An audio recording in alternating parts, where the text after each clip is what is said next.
A group of bipartisan senators, 10 in all, is going to be discussing an agreement on infrastructure proposal as Congress heads back to Washington this week.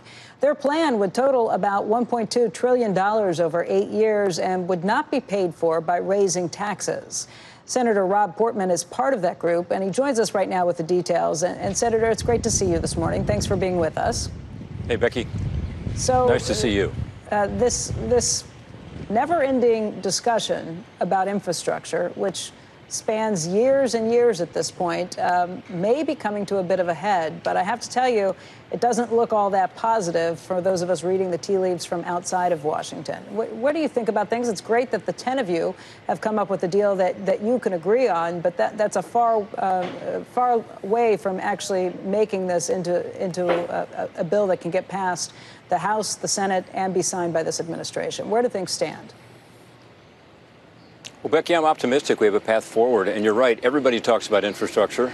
We always have. You remember President Trump talked about a $2 trillion infrastructure plan, and others have talked about it, including President Biden during his campaign. So let's get this done. I mean, this is about roads and bridges that are crumbling. This is a need out there, and people want an infrastructure bill because they know that this will help our long-term economic growth. So I think it's a good idea. President Biden, unfortunately, started off with a package that was not really about infrastructure. So it's $2.65 trillion. It's what's called the Jobs Plan, and about 25% of it had to do with what we would think of as infrastructure. The rest was for other things, including social programs, including for nursing homes and schools and child care and so on. Some important things, but shouldn't be part of an infrastructure package. So a group of us sat down, Republican and Democrat alike, and said, how about focusing on a real infrastructure plan, and one that doesn't have the big tax hikes, because President Biden's legislation also had a $2 trillion tax hike, which would hurt the economy as we're trying to get out from under this pandemic. So that's what it is. It's really very simple. It's focusing entirely on infrastructure. That's the scope of it. And it's not paid for with the tax hikes that President Biden had proposed, so it won't have the negative impact on the economy. How is it paid for? Well, it's paid for in a number of different ways. One is to repurpose some of the funding that has gone out the door under COVID-19. Remember, $1.9 trillion was spent earlier this year, much of it not for COVID-19. Some of that would be able to be repurposed. Some of it, as you recall, is coming back because states are not accepting the $300 federal supplement on unemployment insurance. About 25 states have decided they want to send that money back. We can take advantage of that. Second, it's funded by a slight increase in the gas tax going forward, because that would be adjusting the gas tax for inflation going forward. The gas tax hasn't been adjusted since 1993, so that would be a index based on inflation going forward.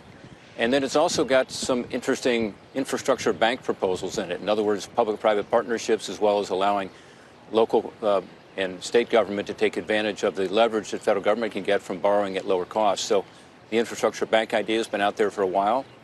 It's been a bipartisan idea. So there are ways to fund infrastructure that are different than other funding. It's much like in the private sector to many of your viewers. If they have day-to-day expenses, they're likely to fund it one way. If they have long-term capital expenditures, they're likely to fund it through long-term borrowing. And that's what essentially the infrastructure bank would be. So there are ways to do this, Becky, without hurting the economy and raising taxes. Rob, I guess I want to get to the realities of what's at play here. You have seen the administration, the Biden administration, shut down talks with Republican Senator Shelley Moore Capito. They've said, forget it. We will kind of move our own way at this point and look at the idea of doing this with budget reconciliation, getting only Democratic votes to get this passed, the much bigger bill that they'd been talking about. The biggest question is, do they have enough votes? Do you know where Kristen Sinema or Joe Manchin stand at this point? Would they vote for the Biden plan? Well, you'd have to ask them, but I will tell you one thing. They are very excited about this infrastructure bill, but so are a larger group of Democrats. So we have 5 Republicans and 5 Democrats who've done the original work on this framework, but there's a much larger group that's very interested. And by the way, Shelley Capito did a terrific job with the White House in establishing those red lines that, we're not going to be raising taxes on American workers right now, and we're not going to do something that's not infrastructure. And that's the basis for our legislation as well. Unfortunately, they weren't able quite to get to an agreement with the White House, but I think it laid the groundwork for a successful bipartisan approach here. So our spending on infrastructure. you're going to need a lot of Republicans to sign off on this, not just 5 or 10, but people are saying maybe 15, 20 Republican senators to sign off, because this bill would lose the support of some of the far left of the Democratic Party, because it's not the bigger initiative that they wanted to say. People like Bernie Sanders would never sign off on this, because they want the guarantees that if they say yes to this, they get all of the additional spending that they had rolled out. They don't want to see it in a separate package. So is there enough Republican support for this that if you lost 10, 15 Democratic senators, you'd be able to pick up that support in the Republican side of the theater? Well, there certainly should be. I mean, this is a proposal for infrastructure. The Republicans have traditionally supported it. It's also a proposal without raising income taxes. It's also a proposal that actually makes sense in terms of the economic growth, the long-term competitiveness of our economy. So I think it's something that's going to get a lot of support on both sides of the aisle. And Becky, what's so bad about having, 30 or 40 on the Republican side and 30 and 40 on the Democratic side coming together, and folks who might not want to support it? You mentioned Senator Sanders. That's fine, but isn't that the way Congress ought to work? Is that we look to grow from the middle out? You would think. Yeah. What so does Mitch look, McConnell say I think about it just makes sense. I think it's just a logical approach to how we improve our infrastructure in this country, which is very popular. What does Mitch McConnell say about it?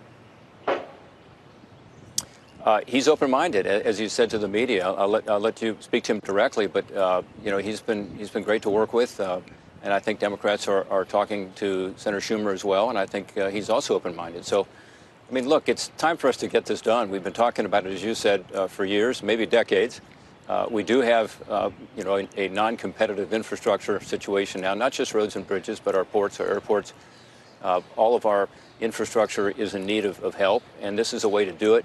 It's a long-term expenditure. It's a capital expenditure, and it would help the economy long-term, make us more competitive. So it's time to get it done, and I think we can work from the middle out and figure out a way to get there. Senator, maybe I'm too skeptical at this point. Maybe I'm just jaded from what I've seen over the last several years, but you sound sincere about this. You really think that this is a plan that can get full support, can get picked up in the House, and can get signed by the administration? I do. And look, I'm not suggesting Democrats aren't going to try by reconciliation to do the big tax increases and the big spending they'd like to do outside of this. I'm sure they will. But in the meantime, let's go ahead and get this done. This is one that can be bipartisan, make sense for the American worker, make sense for our economy longer term. And it's about time we do it. From your lips. Senator Portman, thanks for your time today. Thanks, Becky. Take care.